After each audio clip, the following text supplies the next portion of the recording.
Halo, selamat datang kembali di channel saya, Cak Erwin, @sundul Cak Erwin.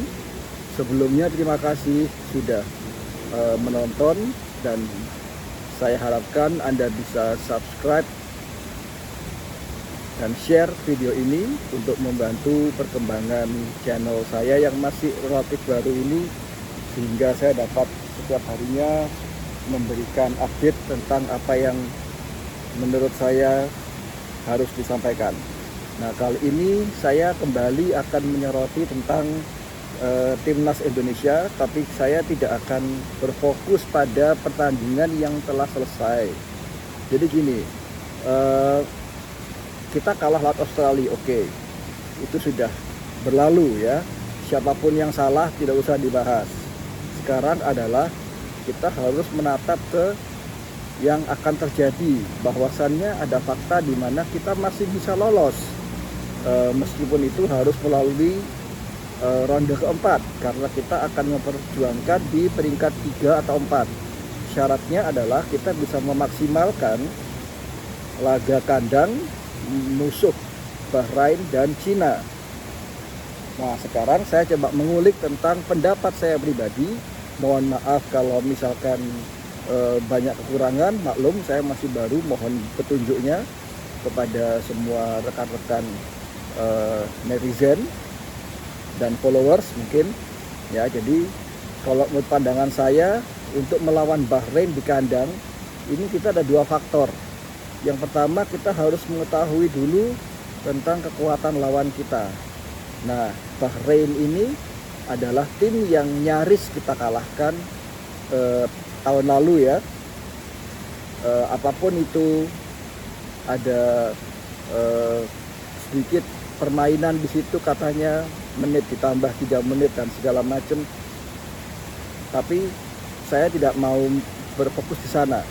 Artinya di sini kita harus mengenal tentang lawan kita. Yang pertama, lawan kita ini akan menghalalkan segala cara untuk mencuri poin, bahkan menang melawan kita di kandang. Itu dulu. Kita harus lihat itu dulu. Jadi kita harus melihat Bahrain ini pintar. Ya, jadi permainan ini bukan hanya sekedar kita jago, tapi juga masalah pintar memanfaatkan situasi dan kelebihan. Kelebihan Bahrain adalah mereka tidak bermasalahkan untuk bermain kotor, dalam arti seperti membuang-buang bola, mempengaruhi wasit, mengulur-ngulur waktu, kemudian beraksi berlebihan ketika di tackle, sehingga bisa menyebabkan kartu kuning, bahkan mungkin penalti.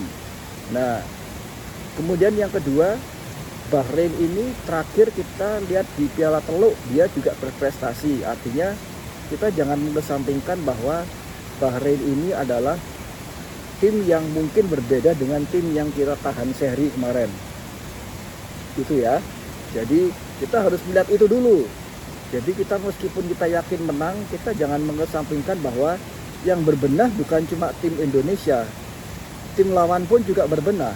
Nah, masalahnya di medsos ini sangat booming sekali berita update perkembangan para pemain timnas, cara mainnya, analisanya yang kita buat sendiri, bahkan mungkin saya dan mungkin rekan-rekan influencer semua, yang mana kita juga bisa lihat kemungkinan semua video itu juga dilihat oleh tim lawan, sehingga tim lawan sudah bisa mengira-ngira apa bentuk permainan kita dari kita sendiri.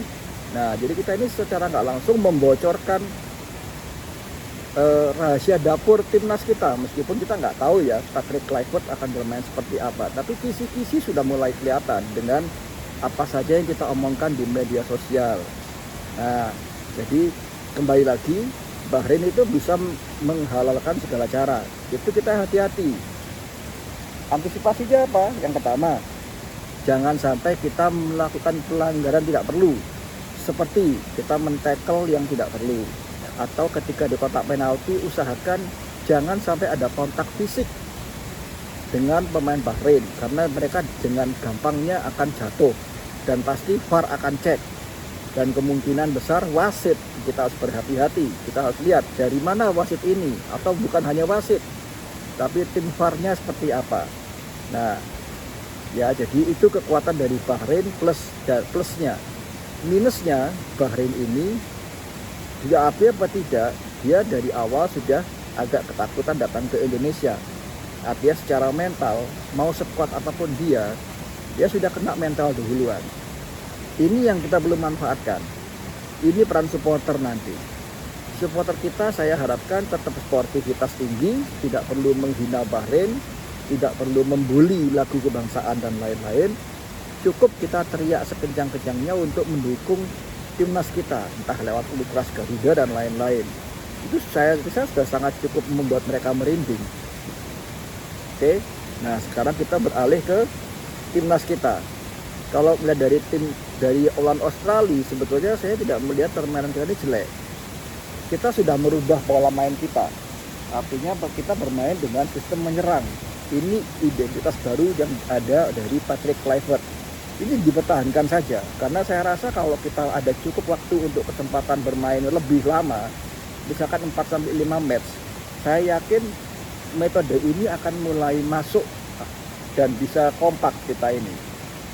Dan saya rasa kalau kita akan main di ronde keempat, kita akan justru akan bermain sangat bagus di ronde itu, karena kita sudah bermain di beberapa laga sebelumnya, jadi ronde ketiga ini, ya.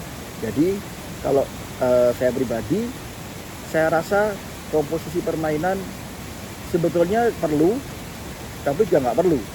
Yang penting juga perkara formasi, saya lihat juga kita nggak perlu bingung mau 3-4-3, 3-5-2, 3-4-1-2, atau mau 4-3-3, 4-4-2, 4-5-1, 5-3-2 dan lain-lain. Yang penting itu para pelatih dan stafnya itu harus adaptif. Nah, ini kekurangan tim kita. Mau dari era Sintayong ataupun era Patrick Kluivert, kita lihat kekurangan tim kita adalah kurang secepatnya adaptif dengan perkembangan yang ada di lapangan. Saya sedikit kasih contoh ketika lawan Australia. Di 15 menit pertama, atau katakanlah di 10 menit pertama, sebelum penalti terjadi oleh Kevin Hicks, kita mendominasi. Bahkan saya sendiri pasti yakin paling tidak kita bakal menang selisih 2 gol lah. Australia keteteran, kaget, ya, dia menunggu. Nah, bukan blunder, tapi momentum berbalik setelah penalti gagal. Nah, setelah penalti gagal, tidak lama kemudian, tidak sampai 10 menit, mereka dapat penalti, masuk pula. Nah, di situ seharusnya para pelatih timnas itu harus adaptif. Jadi mau kalah 1-0, 2-0, 3-0, sama aja kalah. Jadi kita harus adaptif. Misalkan dari awal kita lihat, oke, kita high pressing dengan cara bermain sayap, ya, belakang kita tinggal, karena kita yakin kita menang. Begitu kita tertinggal, apalagi ada momen penalti gagal, seharusnya ada momentum adaptif dari kepelatihan untuk merubah strategi. Dan ini akan harus dilakukan oleh kita ketika melawan Bahrain. Saya ambil contoh, seumpama Bahrain pasti akan bermain bertahan dulu sama seperti Australia. Dia akan menganalisa tentang cara main kita. Kita pasti akan langsung all out menyerang. Nah, di sini kita dalam hitungan menit harus melihat apakah kita efektif dalam hal strategi ke depan itu. Kalau tidak efektif, nggak ada salahnya kita mengganti strategi di babak-babak awal, di menit-menit awal. Seumpama 10 menit pertama kita sudah counter, kita sudah sikat, kita sudah high pressing, Bahrain susah ditembus, bahkan mungkin ada 1-2 serangan Bahrain yang hampir gol misalkan. Maka Patrick dan kawan-kawan harus merubah strateginya, mungkin kembali ke counter attack atau bagaimana. Jadi yang saya maksud, kita harus menjadi bunglon. Kita sesuaikan lawan dulu. Lawan mainnya bagaimana, kita hajar. Saya yakin pemain kita ini punya kapasitas untuk bermain dengan sistem apapun, asal tidak monoton. Jangan high pressing sepanjang laga, yang ada kebobolan banyak.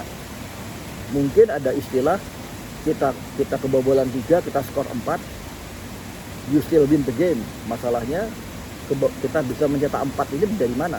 Belum bisa kan? Nah, kecuali kita punya striker seperti Oliver Meni sebanyak 5 orang, mungkin bisa. Nah, jadi untuk menyikapi ini, kita sebaiknya bermain adaptif atau bunglon ya. Kita lihat secara per menit, per 10 menit, bagaimana permainan lawan. Itu kemungkinan yang harus kita jalankan. Karena memang 3 poinnya harga mati, tapi tentunya kita harus respect terhadap lawan kita. Jangan kita ulangi blunder melawan Cina dan Australia yang kita yakin menang dengan sedemikian besarnya ekspektasi kita, ternyata kita jatuh ke bumi, gitu ya. Nah, untuk formasi ini saya mau coba kasih prediksi. Silakan di kolom komentar bisa tulis kalau saya salah. Kalau saya untuk mulai dari kiper, kemungkinan kalau saya jadi Patrick Kluivert, saya akan memberi kesempatan kepada Emil Audero. Karena Martin Pas sehebat-hebatnya dia, sekuat-kuatnya mental dia, kebobolan 5 gol untuk dia dalam satu match itu terlalu banyak. Dan paling tidak ada sedikit mental dia yang kena. Saya akan kasih kemungkinan Emil Audero untuk debut karena dia nothing tulus dan dia ada pembuktian yang harus dilaksanakan untuk menjadi kiper number 1. Untuk belakang saya akan karena saya akan menganut sistem 4-3-3 double back, saya akan memilih J.X. dan Rizky Ridho. Kenapa bukan Hilgers? Hilgers ini memang jago di Eropa. Dia ikut tim papan atas, liga top Eropa, liga Belanda, pemain reguler. Tapi ingat, begitu dia masuk ke timnas, dia ini pemain Indonesia, yang mana kembali saya bilang Indo ini masih pupuk bawang di negara Asia. Jadi kita mainkan yang sudah ada chemistry-nya, yaitu Rizky Ridho dan J.X. Sebelah kiri kita pasang Kevin Verdonk, sebelah kanan kita pasang kalau sudah fit Sandy Walsh.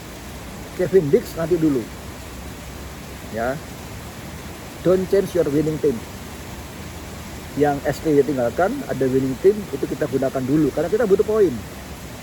Sandy Walsh kanan, Verdonk di kiri. Verdonk kita butuhkan untuk penetrasinya dan umpan-umpannya. Untuk tengah, saya prefer untuk Ivar Jenner. Joe Pelopesi saya pending dulu karena dia bagaimanapun dia masih baru dan belum pernah bermain, dan ini must win game. Nanti kalau sudah unggul 1-2-0 silahkan masuk Pelopesi untuk menghajar. Jenner kuat di pertahanan, dia lebih ngotot dibanding Nathan Chuaon, jadi dia bisa mengcover. Tom Haye bisa ke depan sedikit untuk umpan-umpan bola. Tom Haye nggak perlu turun ke belakang, dia cukup di tengah untuk ambil bola dari Ivar Jenner dan dia crossing atau dia passing ke depan. Kemudian di depannya ada Marcelino, free roll, dia bisa kemana-mana. Nah, jadi 3 tengah adalah Jenner, Tom Haye, dan Marcelino.